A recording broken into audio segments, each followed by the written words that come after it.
नमस्कार दोस्तों, आप सभी का हमारे YouTube चैनल पर स्वागत है। दोस्तों, चाहे रामायण हो या महाभारत, ये दोनों ऐसे ग्रंथ हैं जिनके बारे में जितना ज्यादा जानकारी इकट्ठी की जाए उतनी कम है, क्योंकि यह इतने बड़े ग्रंथ हैं कि इसमें हर एक पात्र से जुड़ी एक कथा है। ऐसे में आज के इस वीडियो में हम लोग जानने का प्रयास करेंगे कि राम, लक्ष्मण और सीता जब तीनों वनवास गए थे तब उर्मिला ने 14 वर्ष तक क्या किया था। चलिए जानते हैं मित्रों, जिन्होंने रामायण देखी या पढ़ी होगी, रामायण के बारे में पता है, उन्हें उर्मिला बारे में भी पता होगा, लेकिन फिर भी अगर नहीं पता तो चलिए आज के इस वीडियो में विस्तार से जानते हैं मित्रों।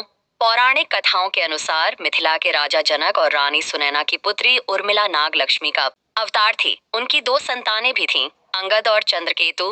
प्रभु श्री राम, माता सीता और लक्ष्मण के वनवास जाते समय उर्मिला भी अपने पति लक्ष्मण के साथ वनवास जाना चाहती थी, लेकिन लक्ष्मण ने मना कर दिया और कहा कि वृद्ध माता पिता की देखभाल करना ही उनका कर्तव्य है।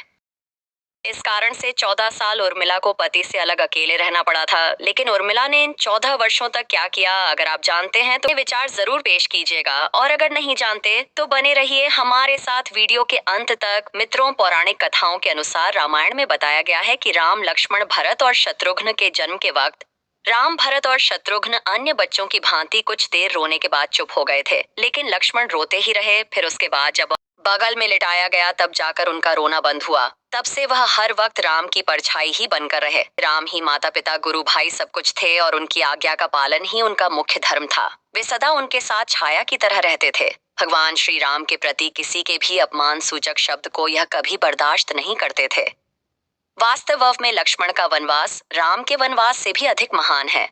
जब राजा दशरथ ने भगवान राम को 14 वर्ष के वनवास का आदेश दिया तो लक्ष्मण ने भी अपने अग्रज के साथ वन में जाने का निर्णय ले लिया।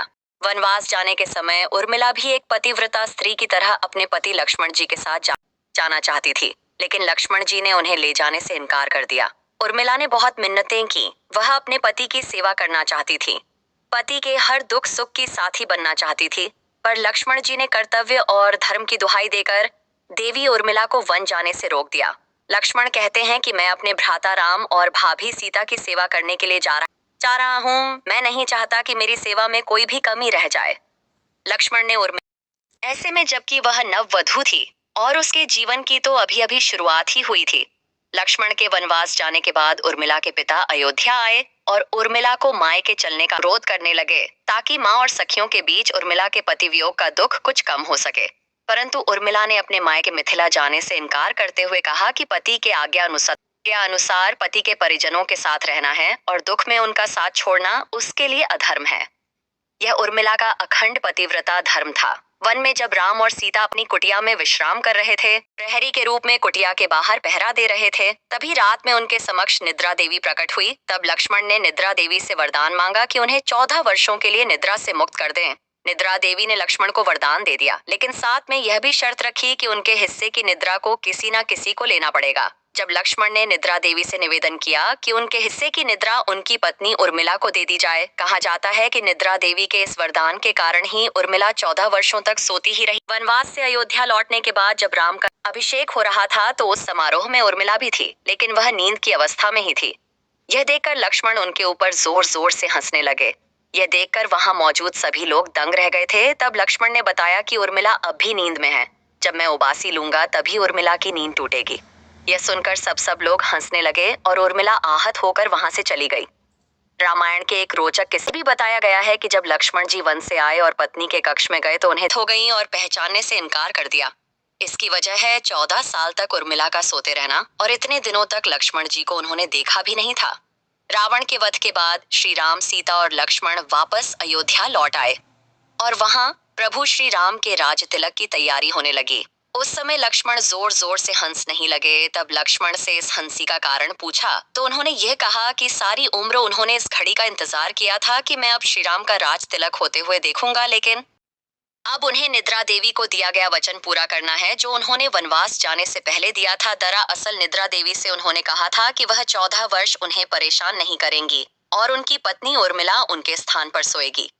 निद्रा देवी ने उनकी यह बात एक शर्त पर मानी थी कि जैसे ही वह अयोध्या लौटेंगे उर्मिला की नींद टूट जाएगी और उन्हें सोना होगा।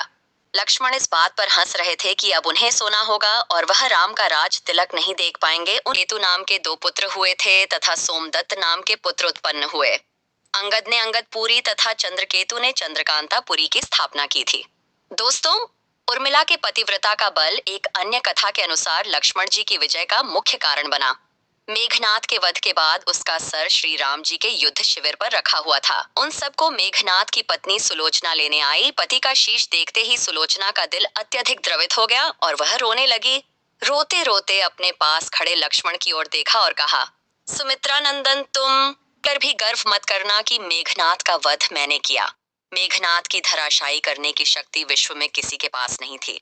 यह पतिव्रता नारियों का भाग्य था। अब आप सोच में पड़ गए होंगे कि निद्रा देवी के प्रभाव में आकर उर्मिला अगर 14 साल तक सोती रही तो सास और अन्य परिजनों की सेवा करने का लक्ष्मण को किया वादा उन्होंने कैसे पूरा किया? तो उत्तर यह है कि सीता माता ने अपना एक वरदान उर्मिला को दिया था कि उस वरदान के अनुसार उर्मिला एक साथ 3 कार्य कर सकती थी। तो इस तरह उन्होंने अपना वादा पूरा किया। दोस्तों, लक्ष्मण जी ने बाप की सेवा करने के लिए उर्मिला को यूं ही छोड़ना उचित समझा। उन्हें शायद पता था कि वे लोग जब वनवास जाएंगे तो उनके माता पिता को इसका गहरा सदमा लगेगा। इसीलिए लक्ष्मण जी विकट क्षणों में माँ बाप को सहारा और सहानुभूति देने के लिए उर्मिला को छोड़कर वनवास चले गए। कुछ पौराणिक मान्यताओं के मुताबिक माना यह जाता है कि उर्मिला के नाजुक कंधों पर लक्ष्मण जी बहुत जिम्मेदारी चले गए थे। किसी भी स्त्री का विवाह उसके संपूर्ण होने की निशानी होती है। वैवाहिक जीवन के वह अनमोल पति के साथ गुजारना चाहती है या गुजारना पसंद करती है। शायद वह पल उर्मिला के नसीब में नहीं थे। इस दुनिया की कोई भी नववधु अपने पति से कुछ देर अलग नहीं रहना चाहती। देवी उर्मिला अपने पति से 1 नहीं 2 नहीं बल्कि पूरे 14 साल अलग रही। भला किसी नवविवाह स्त्री का इससे बड़ा त्याग बलिदान क्या हो सकता है? इसीलिए इतने सारे त्याग बलिदान और कष्ट सहने के बावजूद भी वचनों में बंधी देवी उर्मिला रामायण के में पात्र से दबी रही। उर्मिला ने जो सहा शायद आज की कोई स्त्री ऐसा कर पाए। दोस्तों, वीडियो पसंद आए तो लाइक करना।